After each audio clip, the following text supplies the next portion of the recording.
آج ہم ایک ایسی کہانی میں اترنے والے ہیں جو ہمیں انسانی تجربے کی گہرائیوں تک لے جاتی ہے۔ یہ ایک ایسی کہانی ہے جس میں شدید ترین تاریکی بھی ہے اور اس سے کہیں زیادہ روشن امید بھی۔ یہ کہانی ایک ایسے اندھیرے کی ہے جو صرف جسمانی نہیں بلکہ روحانی بھی ہے، ایک ایسی گہرائی جہاں امید کی کوئی کرن، کوئی راستہ نظر نہیں آتا۔ لیکن اسی اندھیرے کے بیچوں بیچ ایک ایسی امید بھی ہے جو سب کچھ بدل دیتی ہے، اور یہی تضاد یعنی مکمل مایوسی اور پھر ناقابل تصور نجات اس کہانی کو اتنا طاقتور بناتا ہے۔ تو یہ کہانی شروع ہوتی ہے ایک ایسے شہر سے جو بظاہر ہر طرح سے مکمل تھا، ایک ایسا شہر جو سونے سے تو بھرا تھا لیکن جس کی روح بالکل خالی تھی۔ بات ہو رہی تھی قدیم شہر نینوا کی، جو آج کے عراق میں دریائے دجلہ کے کنارے پر تھا۔ یہ تجارت اور دولت کا ایک بہت بڑا مرکز تھا۔ یوں سمجھیں کہ بازار سونے اور قیمتی سامان سے لدے ہوئے تھے، لیکن اس ساری مادی خوشحالی کے نیچے لوگوں کے دل روحانی طور پر بنجر ہو چکے تھے۔ تو اصل کشمکش تھی کیا؟ ایک طرف تھے حضرت یونس علیہ السلام، جن کا پیغام بالکل صاف اور سیدھا تھا، صرف ایک اللہ کی عبادت کرو جو ہر چیز کا خالق ہے۔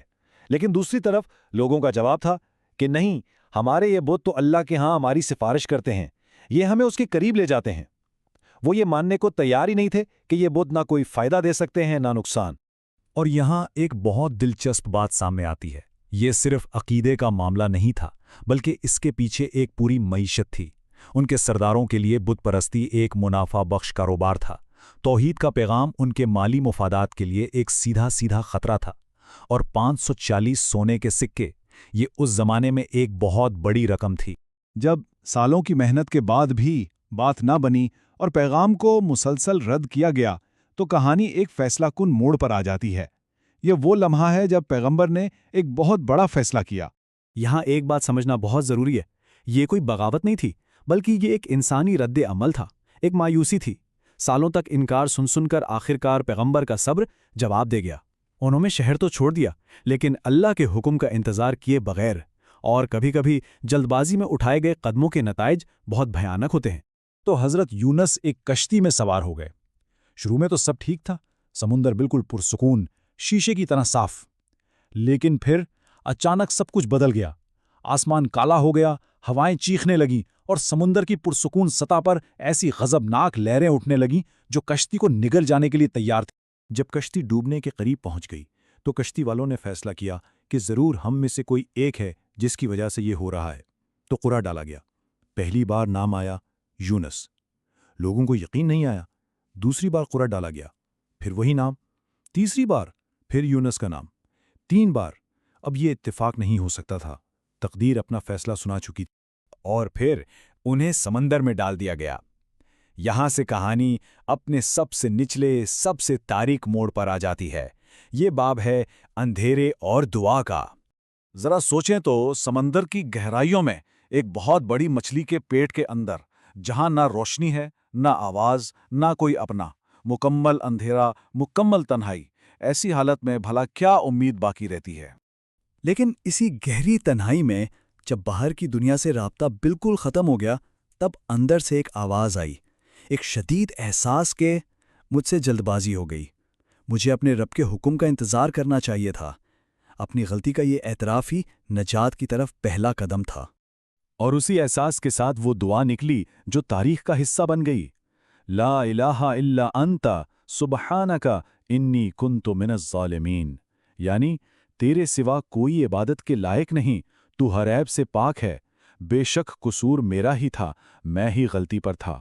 یہ دعا اس کہانی کا دل ہے، گہرائیوں سے نکلنے کی چابی۔ اور یہ صرف ایک بار کی پکار نہیں تھی۔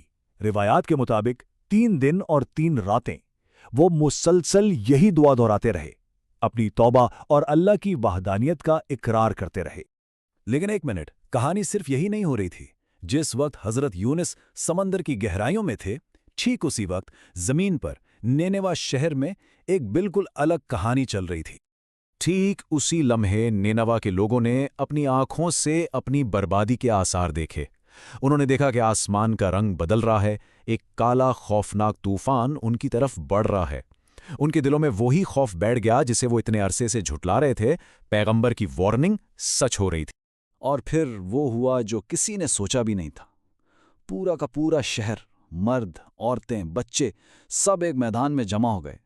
وہ رو رہے تھے، گڑگڑا رہے تھے، اپنے گناہوں کا اعتراف کر رہے تھے اور اللہ کی رحمت کی بھیک مانگ رہے تھے۔ روایتوں میں تو یہاں تک آتا ہے کہ ماؤں نے اپنے بچوں کو رلانا شروع کر دیا تاکہ ان کی معصوم آہو بکا سن کر اللہ کی رحمت جوش میں آ جائے۔ تو اب دیکھیں، 2 جگہوں پر توبہ ہو رہی ہے، ایک سمندر کی تہہ میں اور ایک زمین پر، اور اللہ کی رحمت بھی 2 جگہوں پر ایک ساتھ نازل ہوتی ہے۔ رحمت کے 2 معجزے ایک ہی وقت میں۔ ایک طرف گہرائی میں موجود وہیل کو حکم ملتا ہے کہ پیغمبر کو حفاظت سے ساحل پر چھوڑاؤ، اور دوسری طرف زمین پر شہر کے اوپر منڈلاتا عذاب کا طوفان ہٹا لیا جاتا ہے، یعنی ایک شخص بھی بچا لیا جاتا ہے اور ایک پوری قوم بھی۔ یہ اللہ کی رحمت کی وسعت ہے کہ وہ ایک تنہا روح تک بھی پہنچتی ہے اور ایک پوری قوم کو بھی اپنی پناہ میں لے لیتی ہے۔ اب سوچیں، حضرت یونس جب ٹھیک ہو کر واپس شہر گئے ہوں گے تو کیا سوچ رہے ہوں گے؟ شاید کہ شہر تباہ ہو چکا ہوگا، لیکن وہاں پہنچ کر جو انہوں نے دیکھا وہ ایک معجزہ تھا۔ وہی لوگ جنہوں نے انہیں جھٹلایا تھا اب اللہ پر ایمان لا چکے تھے، مومن بن چکے تھے۔ یہ ایک مکمل تبدیلی تھی۔ تو اس پوری کہانی سے، اس ناقابل یقین واقعے سے ہمیں سبق کیا ملتا ہے؟ اس گہرائی سے ہم کیا سیکھ سکتے ہیں؟ دیکھیں، سب سے پہلی بات تو یہ ہے کہ سچی توبہ واقعی تقدیر کو بھی بدل سکتی ہے۔ دوسری بات یہ ہے کہ اللہ کی رحمت سب کے لیے ہے، بس اسے پکارنے کی دیر ہے۔ کوئی اندھیرا اتنا گہرا نہیں ہوتا کہ ایک سچی دعا وہاں تک نہ پہنچ سکے۔ اور ہاں، جلد بازی اکثر ہمیں مشکل میں ڈال دیتی ہے، لیکن اللہ کی طرف واپس پلٹنا ہمیشہ راحت کا باعث بنتا ہے۔ اور شاید اس کہانی کا سب سے بڑا سبق یہی ہے کہ اصل مسئلہ وہ اندھیرا نہیں ہے جس کا ہم اپنی زندگیوں میں سامنا کرتے ہیں۔ اصل سوال تو یہ ہے کہ ہم اس اندھیرے کے اندر سے پکارتے کس کو ہیں؟